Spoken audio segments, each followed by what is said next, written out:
Welcome back, guys, to Game 90 the podcast. Once again, new episode. Make sure you subscribe on YouTube, Spotify, and all social media. And once again, we are back with a brand new podcast. And I'm with my man here, Maso. Niaje manze. Hey, it's been good, man. How has your vacation been, man? I told the viewers that you're on vacation because of the Real Madrid loss. How was the Things are morning? not, things are not looking good for Madrid, but there's light at the end of the tunnel. Chelsea's doing great things. I'm excited. Mm-hmm. We ate that team, eh? Okay, we will. So I'm looking forward to the weekend.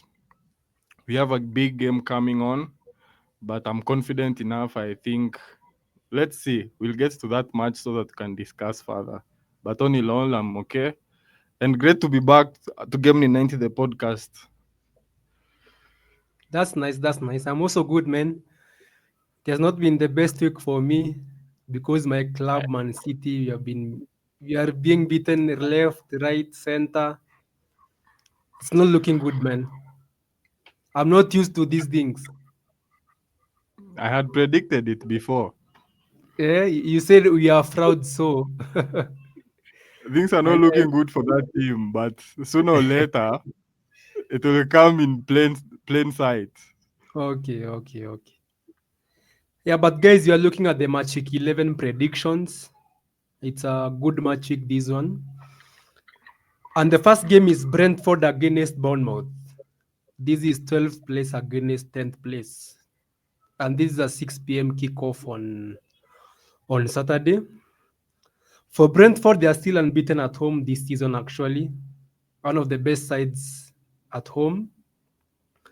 But what bothered me about Brentford, man, it's that they blew a 1-0 lead at Fulham. You remember that game? They were Mm-hmm. 1-0 ahead in the 90th minute. But in the space of 6 minutes, they were down 2-1. And I have Mark Flecken in my FPL team. So it's not looking very good for Brentford. I know they were very disappointed. I know even their coach, Thomas Frank, was very disappointed with that loss to Fulham. And for Bournemouth, they are flying at the moment, man. They broke our virginity last time around. They beat us comprehensively, man. 2-1. Yeah, and they have a very good season for them. But the problem with Bournemouth is their away form. It's not very good, their away form. Just one win out of 5 games this season away from home. And looking at that form, I don't see a way where they will get something in this fixture. If I look at Brentford home form and Bournemouth's away form, they are very contrasting in nature. And for that, I think Brentford will win. But I know there will be a couple of goals here because I know Brentford, they can't keep a clean sheet, man. It's been 10 games already, no clean sheet. It's very disappointing for us Flecken owners.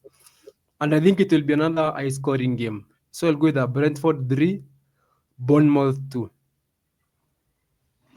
Now, I think I'll take it from there. It will be a high scoring match because Brentford have scored 12 goals in their last 5 matches, whereas Bournemouth have scored 8 in their last 5 matches. But now the difference comes where Brentford haven't lost to Bournemouth in their last 5 meetings. So, Yes, exactly. considering that they will be at home, I think it's a huge boost for Brentford. It was a disappointing loss, 90th minute loss. It was unimaginable, but let's see if they can kick back on their form. Bournemouth, they are looking good. I think they are a middle team. They have established themselves as a middle middle club team. But in this fixture, I think Brentford will emerge victorious. They'll go home with 3 points, and both teams will score. So I think I'll go with a 2-1 win for Brentford. Okay, at least there we're on the same page. Mm-hmm. Then we have the next fixture that is Palace against Fulham. And this is 17th against 9th in the Premier League table. and this is a 6 p.m. kickoff. Crystal Palace, man, their poor start to the season still continues. They are in 17th place, yes, but they are just 2 points ahead of the relegation zone. And they have lost key players like Eze is out injured, so that will be a big loss for them. And I don't know how they will cope with the loss of Eze because he's their Mm. main player for their club. For Fulham, man, I think they are in cloud nine right now. They scored 2 goals in stoppage time, 90 plus 2, 90 plus 6 to win against Brentford in the London Derby on Monday. And for this, I think this one will be a draw. I think it will be a 1-1 draw because Fulham, these are way they are used to draws. So I'll go with a Palace 1, Fulham 1. Because this is also a London derby, and I know London derbies, they are usually very complicated. Now, my big question is, when is this guy? When is Crystal Palace going to release this manager? Because this is unlike them. I don't think this will be the last nail on the coffin, but I can feel it coming because if it has gotten to a point where we can't predict a Crystal Palace win against Fulham, it means that things are not looking good at all, at all, at all. And the injury of Eze should not be a blinding factor because all season they've been performing poorly. And Fulham, as I've always said, they have a really nice squad. Looks like a Premier League reject squad, but they're performing nicely because at the end of the day, a team is just as good as their weakest player. And with the way they are playing like a team, and that is what that matters at the moment. So for me, it doesn't look like a convincing win for Crystal Palace, but I think this is a match they ought to win because 17 place in the table, it's not good. It's not looking good. And for that, I'll go with a clinical Fulham win. Mm-hmm. I think Fulham will look to capitalize on this match. They know that Crystal Palace are out of form. And however much Crystal Palace may want the 3 points to avoid the relegation, Fulham are they are bouncing off wins and they're playing really nice football. So I'm looking at a disappointing loss to Crystal Palace. I think Fulham will win this match, and I'll go with a narrow win of 2-1 2-1 for Fulham. in favor of Fulham. Yes, Okay, okay. Let's see how that pans out. but The- funny thing, Fulham haven't lost to Crystal Palace in their last 5 meetings. So oh, is it going to be one of those matches? maybe you don't know how Palace will turn, but if they don't have Eze, I don't think Mm, Mateta will do enough to replace the loss mm. of Eze. And you remember Olise is also at Bayern Munich, so Ay, ay, ay, ay, ay. I think they will struggle also to create chances because their main chance creator Eze is not there. So Mm, and also Nketiah has not been firing this season since he was signed from Arsenal. mm. He has not been firing the way they had expected him to fire. The only action I've seen from Ketia is the celebrating of an offside goal. That is the recent memory I have of Nketiah at Fulham. But let's see what happens. I think with or without Nketiah, Raul Jimenez is a prolific striker, so he can Mm, at least provide the goals for Fulham. But Smith Rowe has not been the last 3 fixtures have not been looking that creative. But let's see what happens. okay, okay. Then we have also the next fixture that is West Ham against Everton. This is also a 6 p.m. kickoff, and it's 14th against 16th. For West Ham, man, it's also a disappointing season for them once again. just 3 wins from their first 10 games. I don't think this is the way they had expected their season to start. Then for Everton, man, Everton are still Everton. They are having they are having mixed results. They win, Mhm. they draw, they lose. Last time round, they lost to Southampton. They gave Southampton their first win of the season. That game I had predicted a draw, but I didn't expect Everton to lose to Southampton. And one thing I know is that both managers are under a lot of pressure to get results. And one thing I know about Everton, you can expect a low scoring game from Everton. That's a fact. And for this game, I expect a nil-nil draw. Yeah, so I'll go with a West Ham nil, Everton nil. Nothing to separate these sides. I mean, looking at their manager, that is Sondaish, I don't see any difference between his team and himself because it's all about survival tactics. Exactly. Yeah. Actually, he doesn't even look phased on the touchline. Yeah. He acts like everything is just okay. But looking at the table and the statistics, things are not looking good, bro. But Exactly. West Ham, they've been awarded the most penalties this season, Okay. Okay. and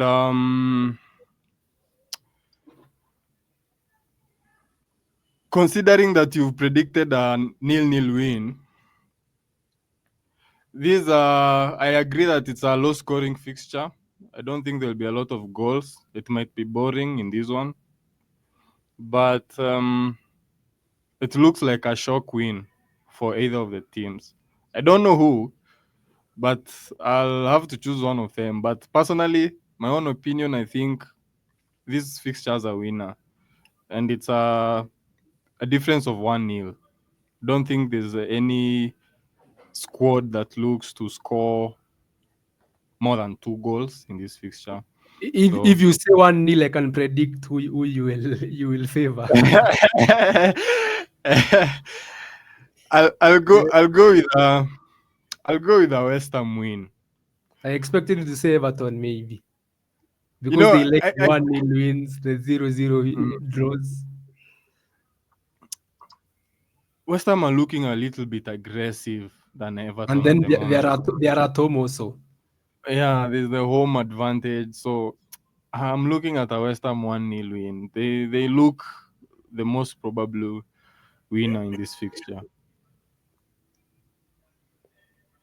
Okay. Fair enough.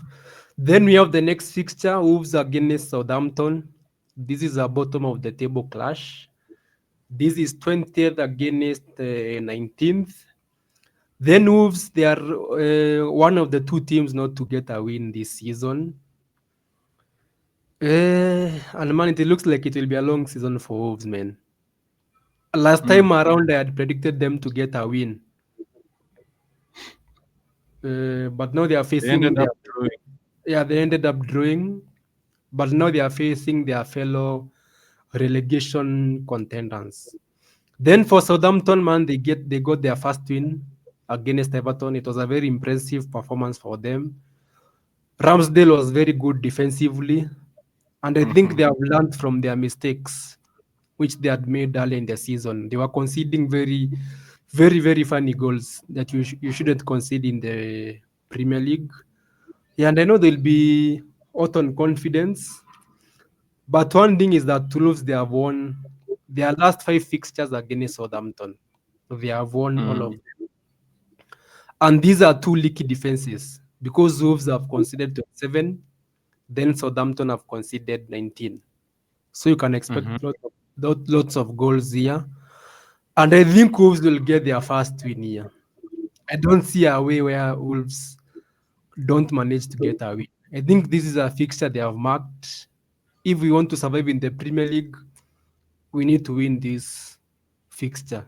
There's no other thing. Because if you don't win against your fellow relegation contenders, I don't think there's a way you can survive in the Premier League. So I'll go with the Wolves 3, Southampton 1. No, I think that win for Southampton was really crucial. Those 3 points, Yeah. they've boosted their morale and their attitude. But all in all, if Wolves manage to win this fixture, I think there will be 6 points. If Ipswich fail to win their fixture, they'll be out of Yeah. the relegation zone. Relegation zone, yeah. But as you said, I think this is a fixture they have marked. They know that if they can win this fixture, they can They can at least survive. eliminate pain,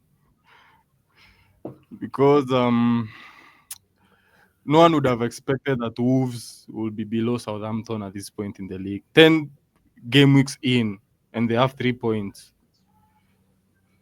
So it's really a poor run of form.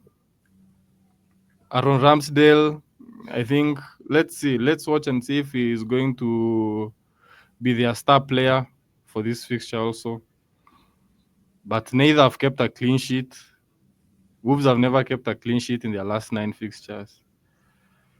But in this one, if they can manage to get their players on, and the injury crisis that they have been having this season has also played a huge role in their form. The likes of the Korean guy Huang, but I want to believe that Wolves will win this fixture. But if they play how they've been playing, I wouldn't be surprised if Southampton managed to get the win. For real, I wouldn't be surprised. Um, and for that, my prediction, I'll go with a simple draw. Okay. I'll go with a simple draw. I'll go with a 2-2 draw. I think it's going to be an entertaining fixture. Open-ended. How they say it, it was an NBA Scoreline. fixture. Ile what do they say? A cricket score. Like they're going to struggle to get the 3 points, but whoever manages to get them, it will be quite crucial. So I think I'll go with a 2-2 draw for this fixture. Okay. Then we have the next fixture. This is a 8:30 p.m. Sorry, kickoff. This is Brighton against Man City. This is 8th against 2nd. Man, I don't know where to start, man. I think let me start first with the home team. Bring in the run. Bring in That the is run. that is Brighton. For Yeah. Brighton, man, it is 4 wins out of 10 for the season, and they have only lost 2 matches actually. And if you can look the matches that they have lost against, it is against Chelsea and Liverpool. So I can say that is very, very impressive. And they'll be disappointed in that Liverpool game. I remember they led 1-0 at halftime. Mm-hmm. Then Liverpool, they overturned that game. So it has been a solid season for them. I don't think they could have expected much better for them. And they have a very good young coach. And I think they are headed in the right direction. But for City, man, we look out of sorts. We look out of place. We don't look like we are a reigning Premier League team, man. I don't know what's wrong with us, because our virginity was broken against Bournemouth, as I've said earlier before, and we are on that 2 games unbeaten run in the Premier League. So that was very, very painful, man. And to lose on the manner we lost against Bournemouth, it still pains me up to date. And honestly, we are on one of our worst spells under Pep Guardiola, because it has been 3 losses in a row now in all competitions. We traveled to London, we faced Spurs, we were beaten comprehensively. We traveled to the South Coast, we faced Bournemouth, we were beaten comprehensively. We traveled to Lisbon, we were beaten. Not we were beaten, we were thrashed by Sporting Lisbon. Now this is our 4th away game in a row in all competitions. So I think the injury to Rodri, man, it has affected us a lot. That injury to Rodri, it has been a big issue for us. I didn't expect us to struggle this way, man. And then another issue is that you have been conceding the first goal in many games. In 5 of our 10 games in the Premier League, we have been conceding the first goal. So that is not very good. And we also have an injury crisis. Diaz is injured. John Stones is also injured. Rodri is also injured. Our star man Jack Grealish is also injured. Man, so it's not looking good, man. And I think something needs to change. The mentality of the players. And I think maybe we are not angry enough. The fact that you have won 4 Premier League titles in a row, I think the anger is not there anymore because we have dominated the Premier League, to be fair. So maybe the players are tired. I don't know what is happening, but we look out of sorts, man. And for this game, one thing I expected to be high scoring, and it could go either way. It could go horribly wrong for Man City, and it could also go horribly wrong for Brighton. Because I remember the game Brighton played against Chelsea. They play a high line, and Mhm. City like teams which play a high line. So I know they'll be playing good from the start to end. But for this, I expect us to bounce back. And Haaland, man, he has been a ghost in these fixtures. You remember he missed a penalty against Sporting Lisbon. I don't know what's happening to Erling Haaland. It doesn't look like himself. But now to the prediction. I think we'll win this fixture. I have confidence. I don't see a way where we can lose 2 Premier League games in a row. We are not Chelsea or Arsenal or Man U to lose 2 Premier League games in a row. That's not our caliber. But I know it will be a scoring fixture.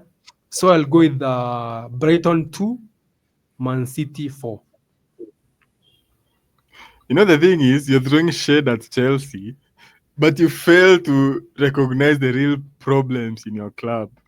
I don't know why you are shying from speaking the real facts. Because personally, I don't think it will look good, despite the fact that you guys are 4-time Premier League winners. If the 115 stands, what happens? Considering how you guys are playing at the moment, let's say, for instance, let's create a scenario. You guys are stripped of the Premier League, you are relegated. Now, this is one of your worst seasons, okay? We have a very poor performing player in the name of Jeremy Doku, who came into the club expecting that he's going to bring in the flair and all that. We are yet to see that. Erling Haaland has not scored in his last 4. Is it 4 fixtures? Fine, still remains the top scorer in the Premier League. But come on, 4 fixtures in a row. He has lost Pep Guardiola. There are rumors that this might be his last season. What do you think that really speaks to the mentality of the players? Actually, has So not renewed his contract. See, so I'm telling you, there are a lot of things that are happening in the background that are really affecting your performances. We know of the injuries and all that, but if the 115 stands, I don't think it will be looking good for Man City fans who will start going to seek refuge in other successful Premier League clubs. But honestly, I'm loving it. This is how the Premier League is supposed to be. Everyone should be at least put under pressure, either by injuries, either by FA, referees, whatever the case. But whoever emerges a Premier League champion should be a credible and worthy winner. So if the worst is going to happen to Man City, I'm here for it. And as I've always said, let justice be our shield and defender. But all in all, I don't think Pep will lose this fixture. Well, I'm not saying he won't, but I don't think he will. Your squad is just looking meh. I can't really pinpoint any key player this season for Man City. honestly. Apart from Haaland, who I know is a prolific goal scorer, there's no one player That's true. that really is trying to, apart from Gvardiol, but now you can't expect goals from defenders to help you remain relevant or at least get the 3 points in each and every fixture. But Foden is not looking good this season. Savinho is also struggling. I know he has some goals and assists here and there, but struggling. Bernardo Silva, I don't think he's used so much to the Premier League, but with the injury of KDB, you don't have any other option. You need to play this guy. But I've seen KDB made his return in Lisbon. He may get So, some minutes against Brighton. I think and he'll in those get 15 minutes. minutes, in those 15 minutes he played, he was looking good. He was at least opening up the game for Man City. So if he's able to gain his full fitness, he might be a key player moving forward. But all in all, your defense looks weak. You're conceding a lot of goals. Brighton might capitalize, and if all goes well, I'm rooting for Brighton in this fixture. Honestly, I know it's a hard mountain to climb, but I think I'll tip Brighton in this one. Let me hope for the worst, because I really want to see how best Pep can come out of this chaos. So I'm tipping a Brighton win, and it's going to be a very interesting one because I know Man City, they're a high scoring team. So I think I'll go with a 3-2 for Brighton. Okay, fair enough. Okay, then we have the next game. This is Liverpool against Aston Villa. This is an 11 p.m. kickoff, a very, very late kickoff. And this is first against sixth. We need to talk about Liverpool, man. I think they are so underrated this season. Nobody is talking about them. Where are the fans of Liverpool? Does it mean they don't Now, have fans? my question is this how people win the league, by being the underdog but managing to get the 3 points every fixture? I think so. Because they are so underrated. I think even at the start of the season, most guys were talking about Man City versus Arsenal. But Liverpool, man, they are playing very, very good, man. They just have one loss this season. That was against Forest. But they're firing on all cylinders. May it be in the Champions League, may it be in the Carabao Cup, may it be in the Premier League. They are firing, man. And you also need to talk about Salah. You know, I've watched Salah for very many seasons. But True. this season, he looks very different.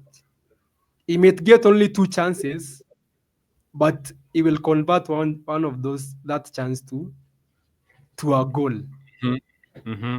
I even watched the Brighton fix. He was very anonymous in that game, but he just got one chance, and he scored a very, very beautiful. You remember that goal against Brighton? Yeah. The one that he carved in the left hand Top corner. left corner. Yeah, the top right corner. That was a very, very good game.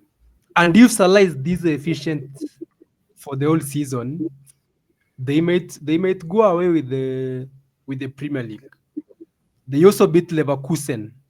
You know, Leverkusen are the reigning German champions. True. And it was a very convincing win. Yeah, a very convincing win. A 4-0 convincing win.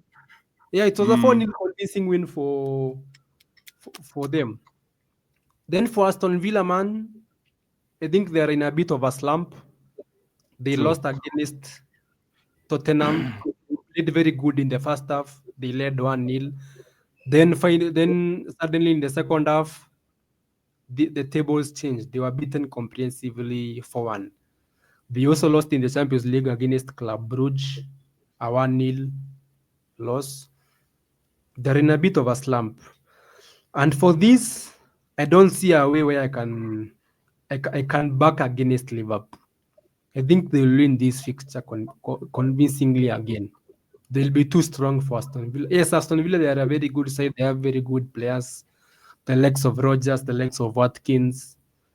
But it will be a very comprehensive win for Liverpool. So I'll go with Liverpool 3, Aston Villa 1. And Mohamed Salah, he must score another goal in this fixture. Now is John Duran the black sheep because since he started scoring, things have not been looking good for him. I mean, for him. for Aston Villa, they have lost Mhm. their three last fixtures, as you said. And John Duran actually is the one with the most shots per match for Aston Villa. So eh, I think after that shot again, so what club was that? Mm, He has scored very many goals, especially from the this was, bench. yeah, so it's not looking good for them actually. I think the fatigue is starting to creep in. They've been playing a lot of fixtures both in Europe and in the league. Liverpool, listen to this, they've scored 12 goals in their last 5 matches, meaning they're averaging at least 2 goals each and every fixture. And they have kept the most clean sheets in the competition.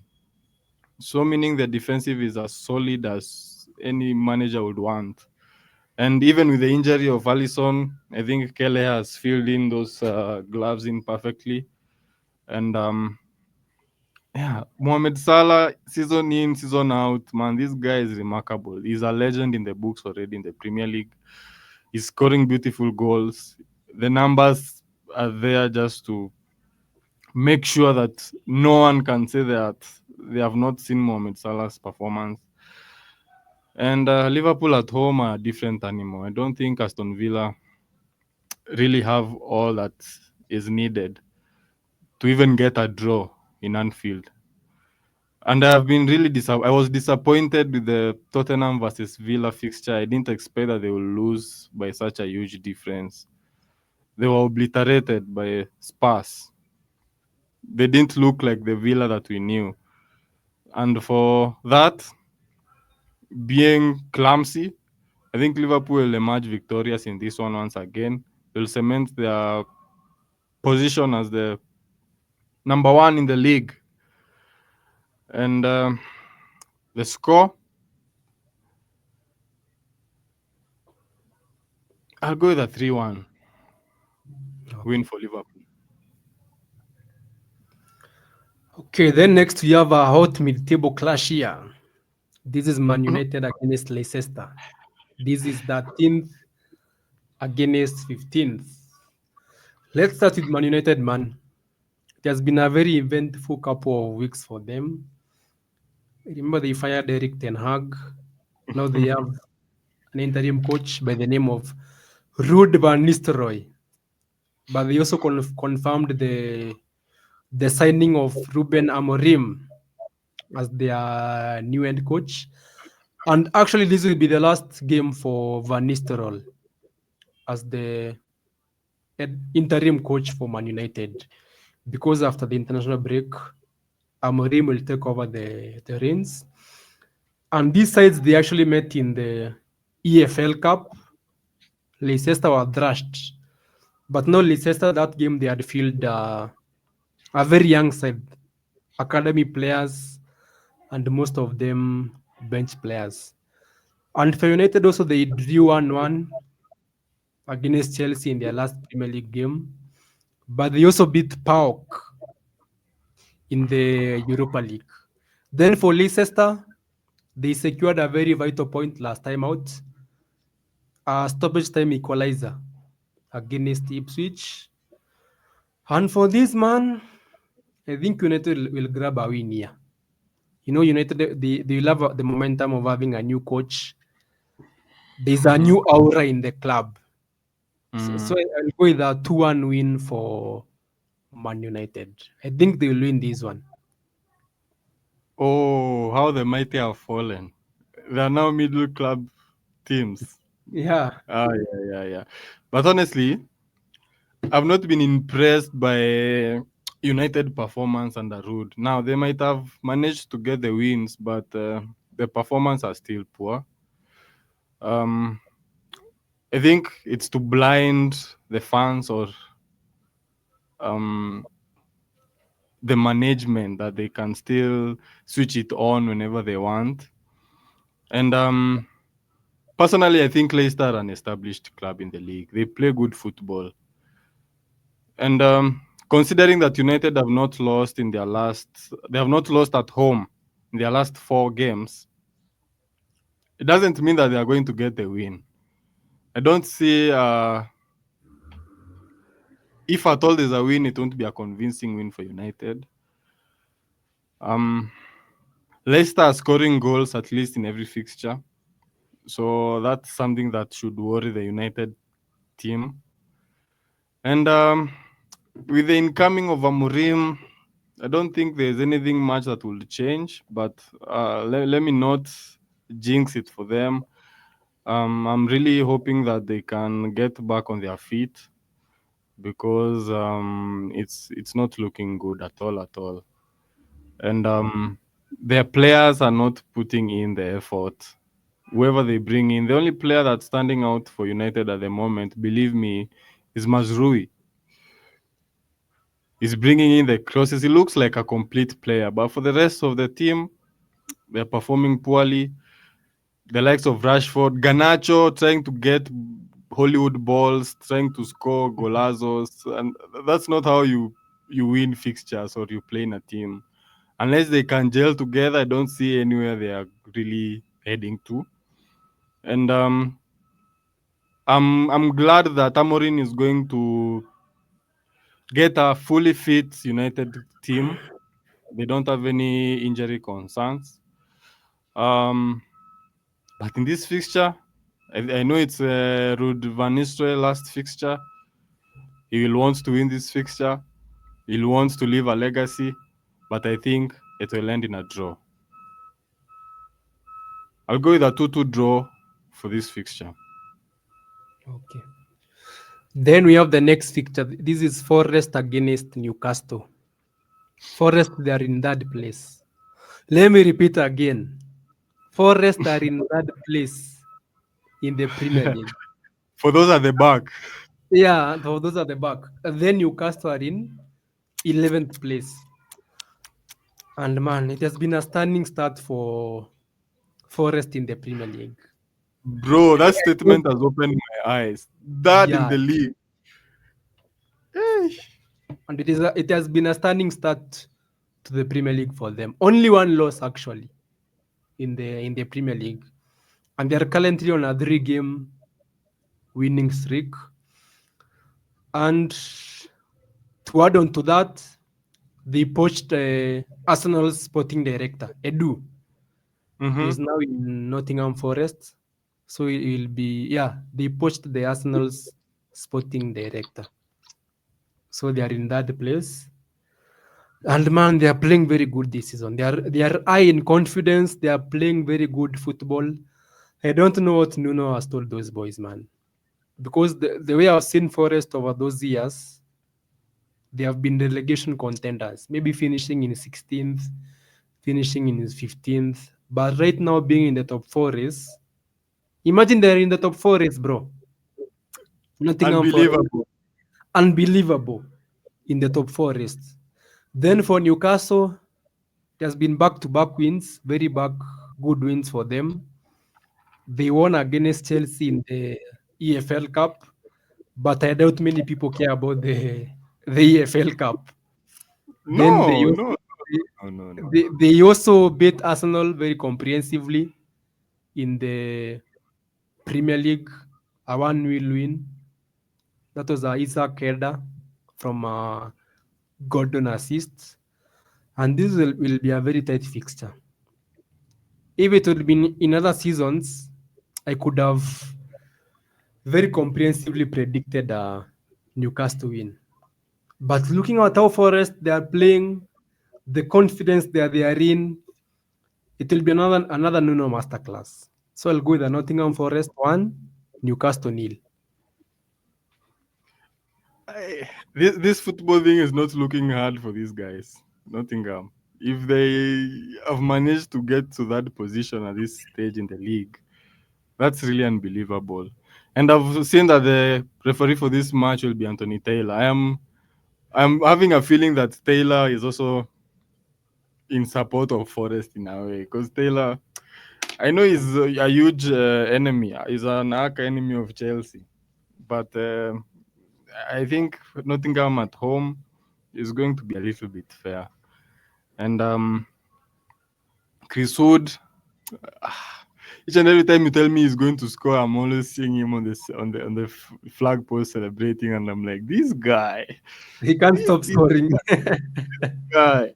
But the good thing is, I love their squad. I think this is just an illustration of a few things that Man U need to learn from these clubs. It's not all about the big players. It's all about getting the basics right, the recruitment right, not only on the pitch but also in management with the poaching of Edu. And I'm looking at a very good side in the coming next 2-3 seasons. If they manage to remain consistent, I think they'll send shockwaves in Europe if they manage to qualify for even a European competition. Newcastle, they switch it on and off whenever they like. They're such a club. They just have highlights, good goals, but now remaining consistent is the problem. I really loved that cross from Gordon, but now looking at their board, one win in their last five. Come on, that is unlike Newcastle. And for that, I don't think they'll win this match. I think I'll go with a convincing win for Nottingham. A 2. I was convinced to say nil, but no, I'll go with a 2-1. I think the performance will speak a lot rather than the scoreboard. I think Nottingham will outshine these guys. Okay. Then we have the next fixture. This is Tottenham Hotspurs against Ipswich. For Tottenham, they are very good. On a good day, Tottenham are very, very, very good. But on their worst day, you cannot believe this is Tottenham. They are very, very vulnerable. And now they are missing one of their top defenders, that is Van de Ven. He has an hamstring injury. And they are also very suspect from set pieces. The reason why I'm saying Tottenham, they are good and worst at the same time. Did you see the game against Aston Villa? In the first half, Tottenham were very, very awful. But in the second half, I don't know what happened in the dressing room. They came out firing. And this and, and and that's not how you manage to stay relevant in the league. You just can't switch it off at the end, then all of a sudden you now want to show us you can play. Exactly. And this has been Tottenham's. This is how they have been all over the years, even the last 5 years. DNA. Yeah, this is how Tottenham have been. Then let's talk also about Ipswich, man. This is a team that I had rooted for, maybe to survive, maybe to make some noise in the Premier League. But the problem is that they are blowing a lot of leads. They blew a 2-0 win, 2-0 lead against Brentford. They were 2-0 up. They lost that game 4-3. They were 1-0 up at home against Leicester until the 90th plus 1 minute. Then they conceded an equalizer. And you can't survive in the Premier League playing this way. You have to be solid defensively. And they are also winless this season alongside Wolves. For my prediction, as much as Spurs, yes, they blow out and cold. They are at home. Son is back. I don't see how they drop points against Ipswich. It will be a convincing win for Tottenham Hotspur. So I'll go Tottenham 3, Ipswich 1. I think what we can learn from this 90 plus minute win or losses, it's a matter of mentality. Exactly. I think if you can manage to hold a game for 90 minutes and then lose it all in the 90th minute, we should just not ignore the fact that at the end of the day it's a lost fixture. You might have a good performance for 90 minutes, but if you lose the match in the 90th minute, yeah, it's gone. It's gone. So I think most of these clubs will start to capitalize in the 90th minute, because we've seen this season a lot of wins and losses that have occurred during that time in the matches. And I honestly, I think that if Spurs can manage to remain consistent Now I know they have not won the league, but I believe Spurs are a top four side with the players that they have, with the coach that they have. They deserve at least to play in Europe. If not fourth, worst case scenario should be sixth. But Spurs at home, I think they really try to switch it on. They try to play awesome. If not in the first half, then in the second half. They have some injury crisis. The likes of Van de Ven, who has been really a key player for them this season. Son is back. I remember his last fixture, he was guns blazing. And for that, I'm convinced that Spurs will win this fixture. And the thing that comes to mind each and every time I see Spurs is that they like to score more than 2 goals. So I think I'll go with a 3-1 win over Ipswich. And then leave this one for me. You know, the last is there. We keep the best for last. Unajua? Okay.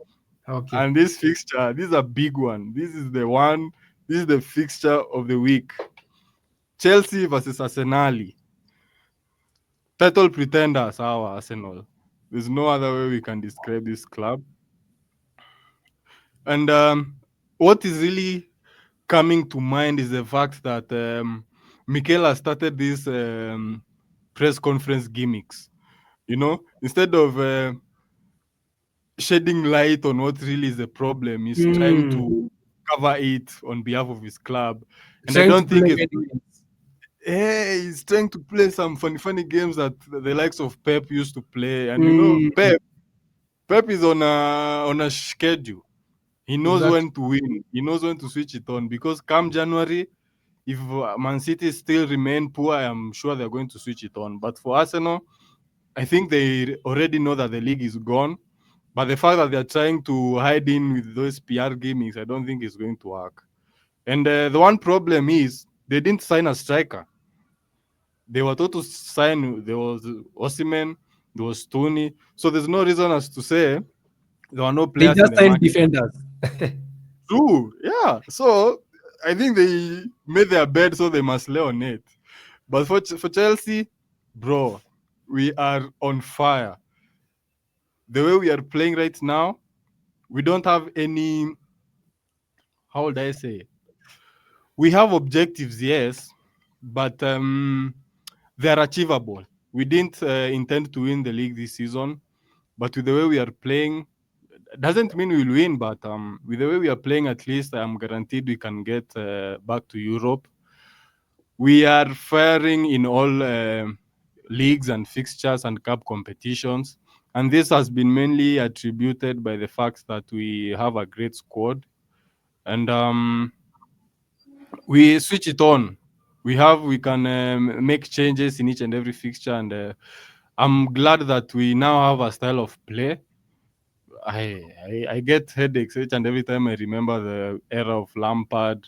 And seeing that growth up to this point is really uh, something to be grateful about. Last fixture, we demolished Noah FC in the Conference League 8-0. I know people have been throwing shade. Oh, what kind of club is that? We've never even heard of it. But the thing is, bro, never, and I repeat, never try to underestimate your opponent, however small they are. Put your best foot forward. I don't mind if you would have scored 10 or 12 or whatever. But just because they are a weak opponent doesn't mean that you should. Now, switch it off. Play your best game. Put your best players. Kill if you need to kill. But all in all, an 8-0. We've already set history in the Conference League. And it's typical Chelsea. We've won all the trophies in Europe. No other club in England has done that.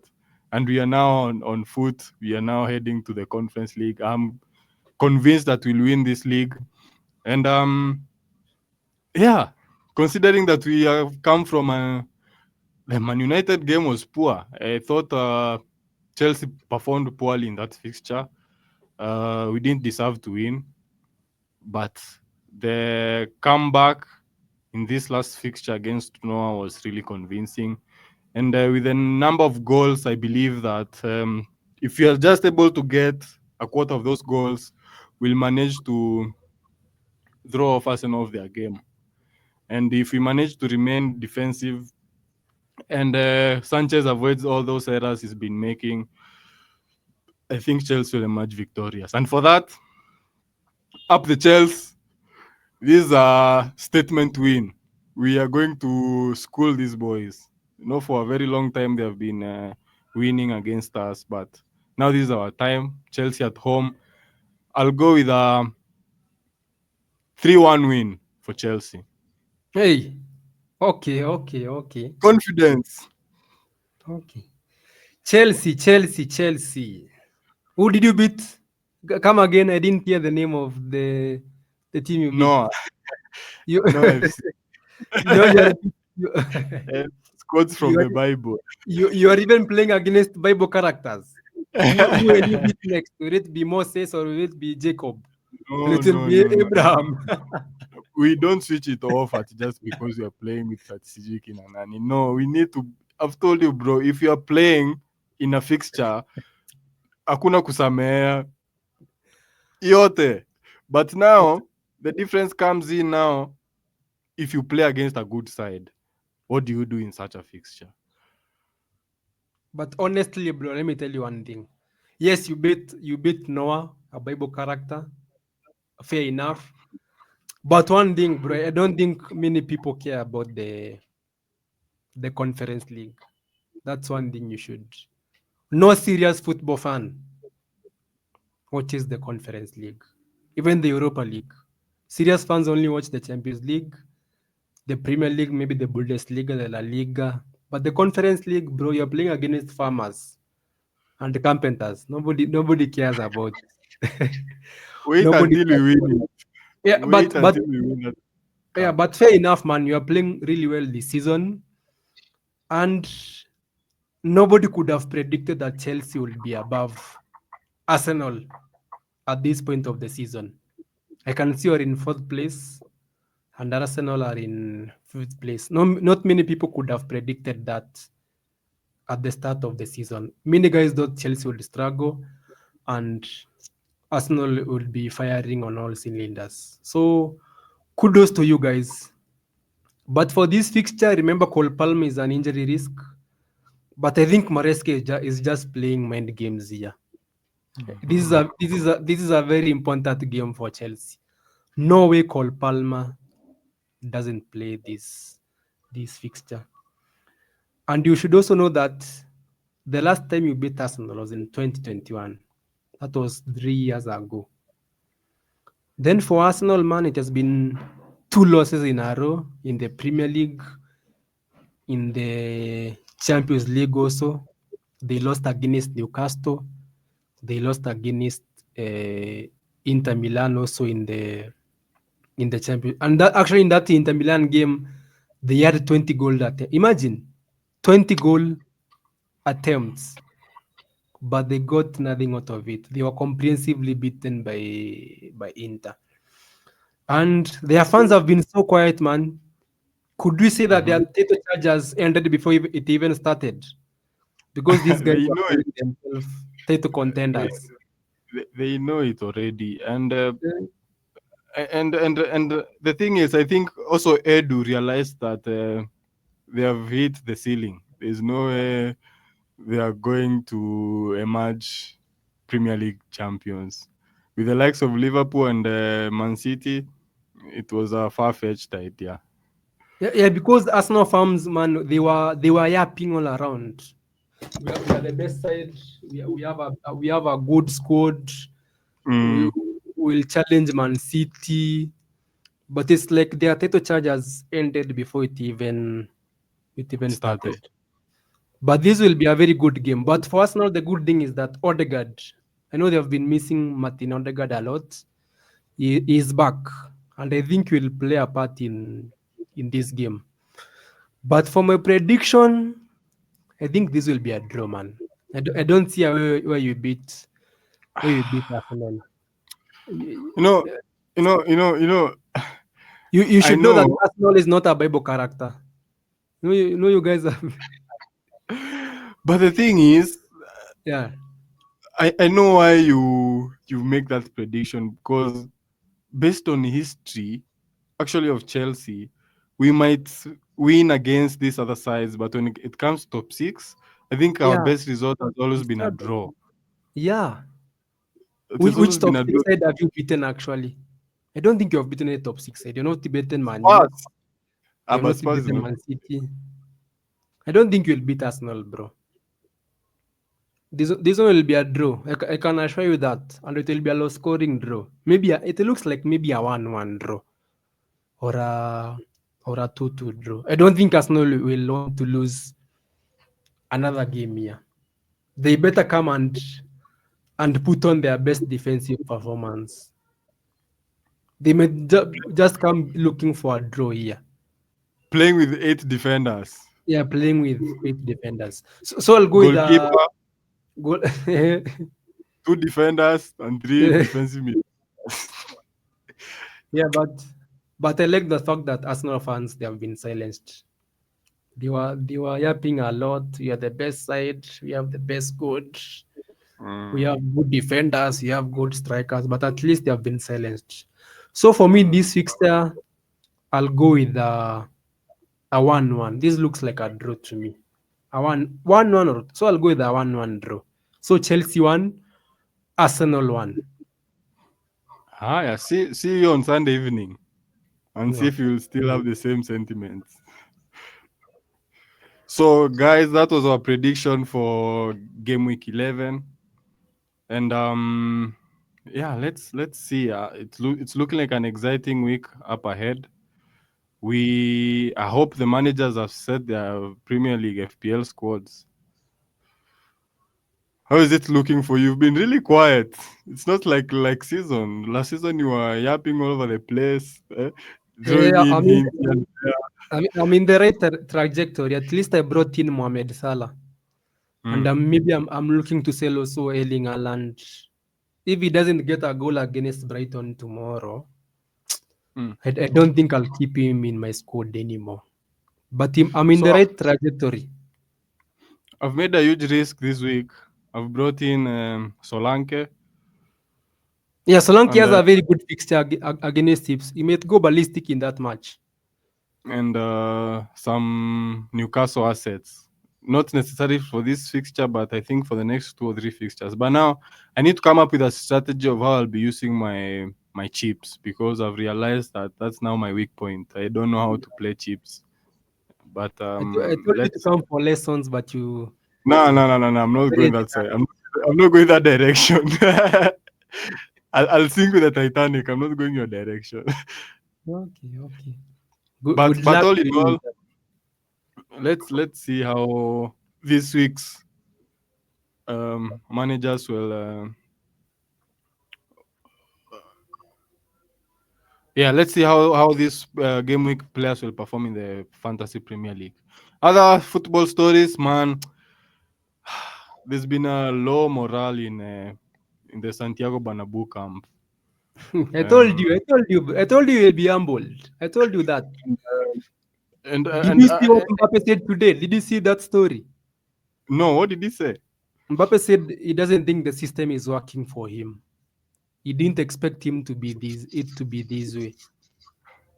Now the thing is, fine, it might be true, but the fact that he's come out in public to say that, I think now it's going to send shockwaves in the boardrooms, because that is unlike Madrid players. I know we might have challenges, but that's not how you try to address them, by going to the press. But things are not looking good. I don't think we are going to recover any soon, because You still need to talk about Bellingham. Is it Bellingham or Tappingham? It's we been now 170. Is it 177 days? yeah, Without I've seen him scoring a goal in the La Liga or anywhere. now his statistics are 12 games, 13 matches. Yeah. He stands at 12. Bro might forget his celebration, man. Man, no, the thing is, we were very over ambitious. I don't think we needed Mbappe. You had a And good team. The thing is, you see these teams which look good on paper, bro. I can tell in reality they don't actualize. You might think you have a good team on paper, you have superstars, but Mm, They don't really actualize the way you might think they will mm. actualize. And I don't think you needed Mbappe, actually. I think True. Mbappe was, because you are playing very well. You won the La Liga, you won the Champions League. So I don't see why you got Mbappe. And I feel bad for Rodrigo, who last season was Mm, among the key very players. good. At time like now, Mm, he's not getting any playing time. mm. We still have Hendrick in the same position as Mbappe, And who is also a class player. So the thing is, Ancelotti has been forced to go back to the drawing board because the tactics that he was intending to use are now not working, and it may take some time before we even get a style of play. The morale is down.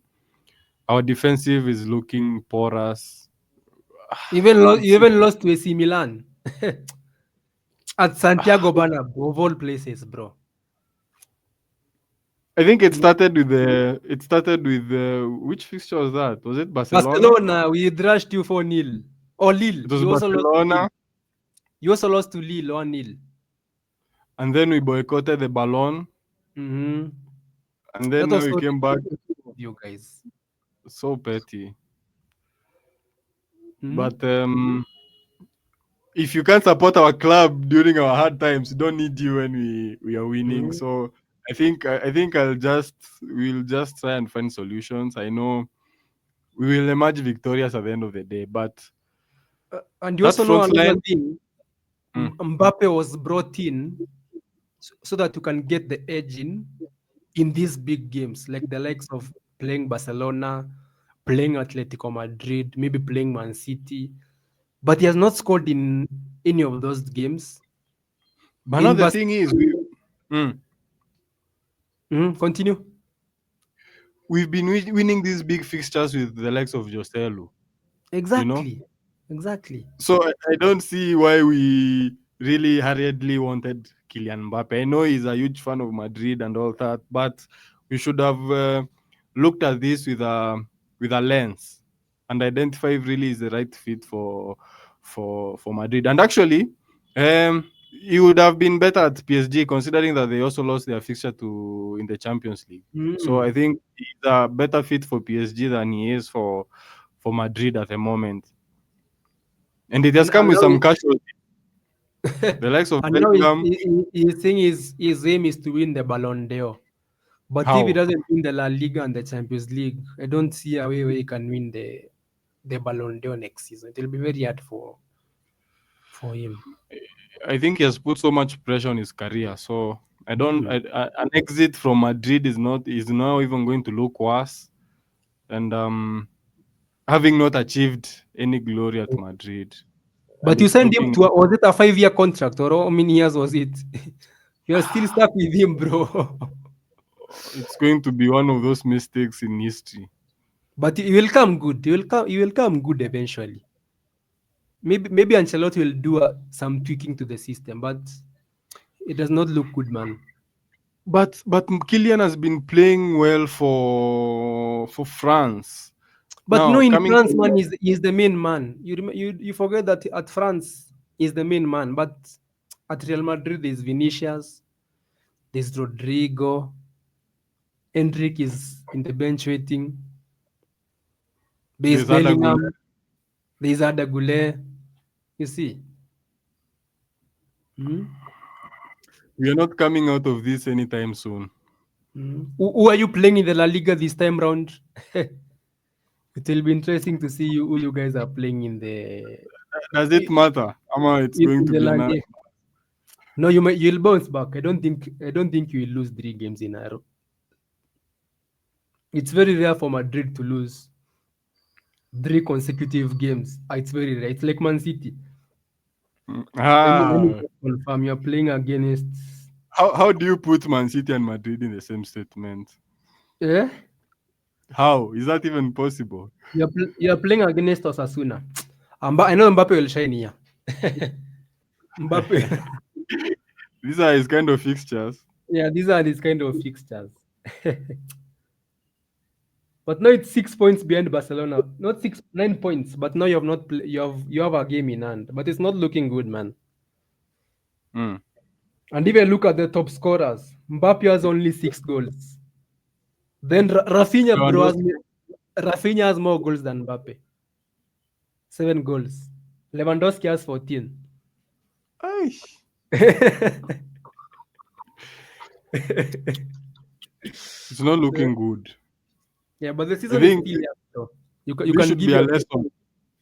you This can should be give a yourself lesson. that. It should be a lesson to those others that think that they can get big names to their clubs and It expect doesn't work. direct success. I remember Man United when they signed Di Maria, Falcao in Ibrahimovic. 2014. Yeah, Ibrahimovic. Then these guys thought, we'll win the Premier League within the chance. They came out empty-handed that season. They didn't win anything. Hmm? Let's see. These are the moments that now strengthen Madrid's core. So I'm looking forward to see how we come out of this, because I know when we do, hey, Europe shockwaves. But we will have mercy. We might give you the Copa del Rey. Maybe you can celebrate that one. But La Liga, that one forget, bro. The Champions League, I don't think we will win the Champions League this season. It will be very But tough, bro. but with recent events, it has emerged that Vini is quite egoistic, even as a footballer, and is losing popularity from that end, because you might be good on the pitch, but now you need to stay humble, right? Yeah, I'm sure if Vinicius had won that Ballon d'Or, I'm sure Rodri would have attended that event. Yeah, true. But not even Ancelotti did not attend. Vinicius did not attend. But even on the side of Ballon, they failed because they hyped for the last 5 months. They've been hyping either Carvajal, Bellingham, or Jude. But now, last minute, It changed. make it evident that he's not winning. How? If anyone could have been disappointed, but doesn't mean they should have boycotted Yeah. that ceremony. Hmm? Even me, I didn't win. Should I be disappointed? I didn't win. The Ballon d'Or. What should I do? But anyway, man, let's it's football. Let's It's stay football. kwa roho, but let's see, It's let's see true. what happens. Yeah. But man, it's been a good episode. You should look out for more. We also post content on our social media. TikTok, We are Facebook. growing. We are really growing, and we attribute that to all you guys, our fans. And yeah, we'll keep at it. We'll keep bringing in content, trying to make it as entertaining as possible. And that's it from me. Unless Maso, you have something. No, man. One thing I can say, you should pray for Real Madrid, pray for Chelsea, and also Last pray time you for said Man. pray, last time you said pray for Chelsea, things didn't go well. So you should quit saying that statement Eh, anyhow. and also pray for Manchester United. But for me, man, it has been a good episode. It has been a lovely episode. Let's see how the weekend goes. There are very good fixtures this weekend, and we'll see in the next one. I'll just say adios, guys. And from me, man, Steve, stay tuned for the next one. Peace.